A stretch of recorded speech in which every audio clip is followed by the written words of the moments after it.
श्री स्वामी समर्थ।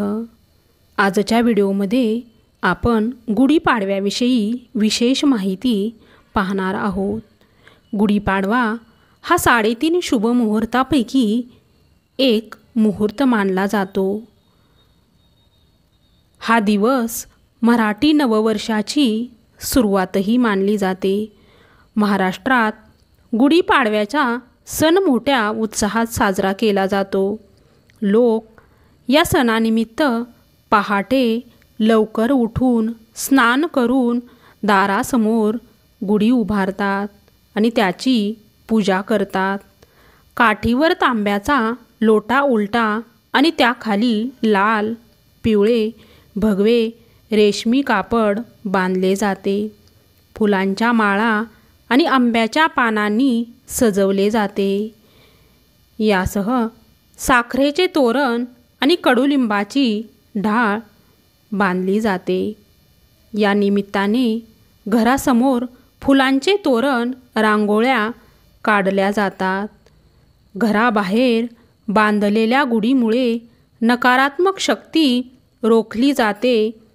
गुढीपाडवा हा सण 3.5 मुहूर्तापैकी एक असल्याने या दिवशी लोक नवीन घर, गाडी किंवा नव्या कामाची सुरुवात करतात। गुढीला रेशमी वस्त्र, साखरगाठी, फुलं आणि कडुलिंबाची पाने लावतात।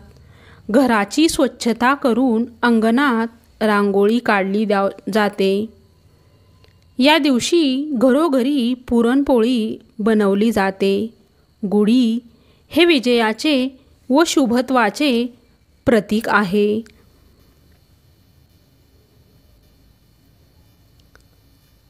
गुढीपाडवा त्यामागील एक सांस्कृतिक इतिहास। ब्रह्मदेवाने या दिवशी विश्व निर्मिले असे सांगितलेले आहे। श्रीराम अयोध्येला परत आले।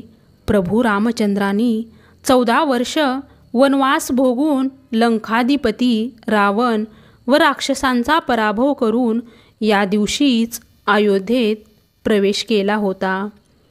शालिवाहन नावाच्या कुंभाराच्या मुलाने शंकाचा पराभव करण्यासाठी 6000 मातीच्या सैनिकांचे पुतळे तयार केले व त्यात प्राण घालून त्यांच्या साह्याने याच दिवशी शंकाचा पराभव केला अशी आख्यायिका प्रचलित आहे।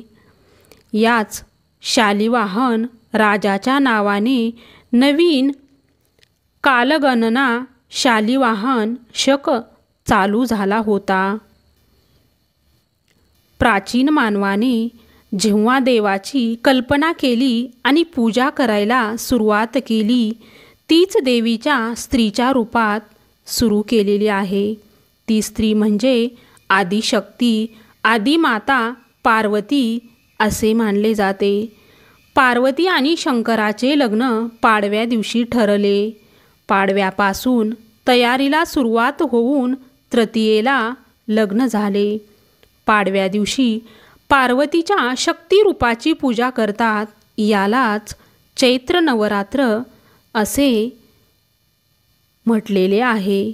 लग्नानंतर नवमीला योगिनीची अधिपती म्हणून पार्वतीचा अभिषेक झाला होता। आरोग्यदृष्ट्या ही चैत्र शुद्ध प्रतिपदेला प्रांतकाळी ओवा, मीठ, हिंग, मिरी आणि साखर कडुनिंबाच्या पानाबरोबर वाटून खातात। संत ज्ञानेश्वरांच्या ज्ञानेश्वरीमध्ये अध्याय 4, 6 आणि 14व्या अध्यायामध्येही गुढीपाडव्याचे महत्त्व सांगितलेले आहे।